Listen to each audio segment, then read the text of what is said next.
নমস্কার বন্ধুরা, আপনাদের সকলকেই স্বাগত জানাচ্ছি আমাদের এসবি ইনফরমা ইউটিউব চ্যানেলে। বন্ধুরা, এই মুহূর্তে ই শ্রম কার্ড নিয়ে দুর্দান্ত সুসংবাদ। প্রত্যেকের ব্যাঙ্ক অ্যাকাউন্টে ক্রেডিট হতে চলেছে ৩,০০০ টাকা। হ্যাঁ বন্ধুরা, দুর্গাপুজোর সামনেই আপনারা ৩,০০০ টাকা করে নিজ নিজ ব্যাঙ্ক অ্যাকাউন্টে পেয়ে যাচ্ছেন যারা ই শ্রম কার্ড করেছেন। তো আপনাদের যাদের ই শ্রম কার্ড রয়েছে, তো আপনাদের জন্য এই ভিডিওটা হতে চলেছে অত্যন্তই গুরুত্বপূর্ণ। তাই বন্ধুরা, ভিডিওটাকে একটুও স্কিপ না করে শুরু থেকে শেষ অবধি খুব ভালো করে দেখবেন। আর যে সকল বন্ধুরা এখনও পর্যন্ত ই শ্রম কার্ড করেননি, তো আপনারা কীভাবে ই শ্রম কার্ডে আবেদন জানাবেন এবং কোথায় গিয়ে জানাবেন, কী কী ডকুমেন্ট লাগবে, বিস্তারিত জানতে হলে অবশ্যই বন্ধুরা ভিডিওটাকে একটুও স্কিপ না করে শুরু থেকে শেষ অবধি খুব ভালো করে দেখবেন। আর যে সকল বন্ধুরা এখনও পর্যন্ত এই চ্যানেলটিকে সাবস্ক্রাইব করেনি, অবশ্যই চ্যানেলটিকে সাবস্ক্রাইব করে পাশে থাকবেন পরবর্তী এই ধরনের প্রয়োজনীয় এবং অতি গুরুত্বপূর্ণ স্কিমের আপডেটগুলো সময় সময় সবার আগে পাওয়ার জন্য। তাহলে চলুন বন্ধুরা, দেরি না করে শুরু করা যাক আজকের বিষয়। তো বন্ধুরা, এখানে আপনারা অন স্ক্রিনে দেখতে পাচ্ছেন যে ফর র্যাশ 3000 পেনশন জয়েন প্রধানমন্ত্রী শ্রম যোগী মানধন পেনশন যোজনা অ্যাট মানধন.in।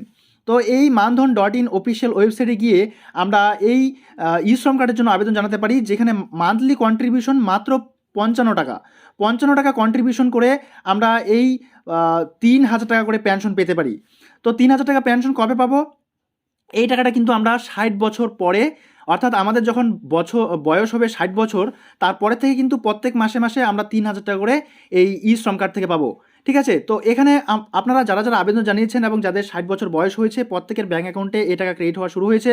এবার যারা আপনারা আবেদন জানাননি, কী করে আবেদন জানাবেন বিস্তারিত আজকের এই ভিডিওর মাধ্যমে আমরা জেনে নিব। তাই ভিডিওটাকে একটু না টেনে শুরু থেকে শেষ অবধি খুব ভালো করে দেখুন। তো প্রথমেই দেখতে পাচ্ছেন যে ই শ্রম কার্ড করলেই ৩,০০০ টাকা করে ভাতা দিচ্ছে কেন্দ্র সরকার। আধার কার্ড দিয়ে আবেদন করুন।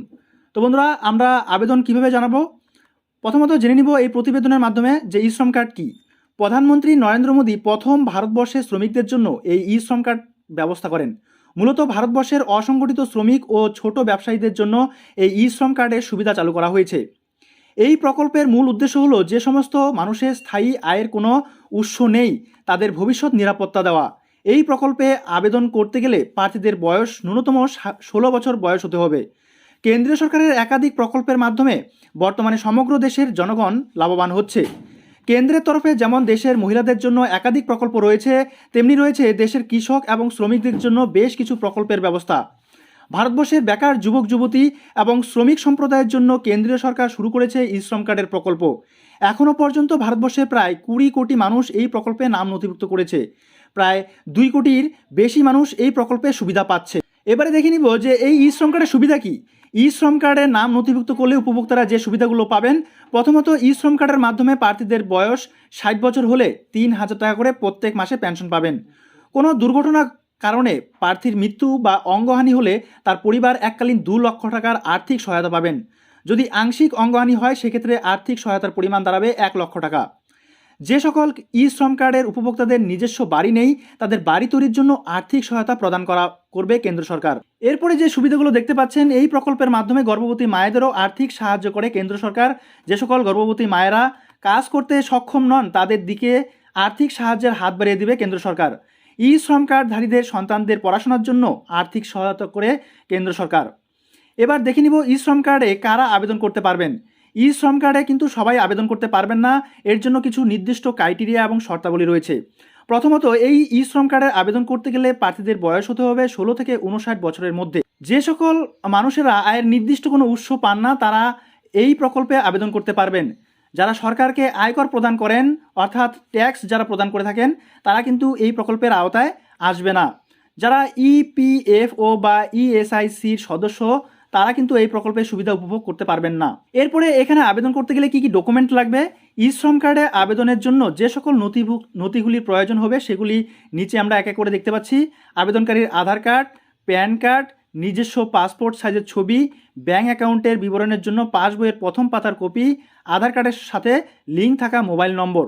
এই কয়েকটা গুরুত্বপূর্ণ বিষয় সব জায়গায় আমাদের লাগে, সব জায়গায় দরকার হয়। তো এই বিষয়গুলো কিন্তু আমাদের লাগবে। এরপরে ই শ্রম কার্ডের আবেদন প্রক্রিয়া কী আছে। ই শ্রম কার্ডে আপনি খুব সহজেই বাড়িতে বসে অনলাইনে এই প্রকল্পের জন্য আবেদন করতে পারেন। আবেদন করার জন্য আপনাকে প্রথমে ই শ্রম কার্ডের অফিসিয়াল ওয়েবসাইটে যেতে হবে। ওই ওয়েবসাইটে গিয়ে নিউ রেজিস্ট্রেশন বাটনে ক্লিক করুন। রেজিস্ট্রেশন অন ই শ্রম কার্ড বা ই লেবার অপশনটিতে নির্বাচন করুন। এরপর আপনাকে একটি মোবাইল নম্বর ইনপুট করতে হবে। সেখানে আপনার আধার কার্ডের সাথে লিঙ্ক থাকা মোবাইল নম্বরটি ইনপুট করুন। ওই মোবাইল নম্বরে একটি ওটিপি আসবে, সেটি সঠিকভাবে ইনপুট করুন। এরপর আপনার নিজের সম্পূর্ণ বিবরণ, যেমন কাজের বিবরণ, ব্যাংকের বিবরণ সঠিকভাবে পূরণ করুন। এরপর ফাইনাল সাবমিট বাটনে ক্লিক করুন।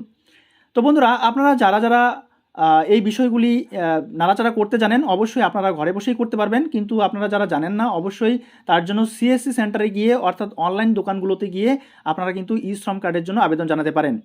ঠিক আছে, তো এই ছিল মোটামুটিভাবে ই শ্রম কার্ড নিয়ে একটি গুরুত্বপূর্ণ আপডেট নিয়ে। দেখা হচ্ছে পরবর্তী নেক্সট আপডেটের সঙ্গে।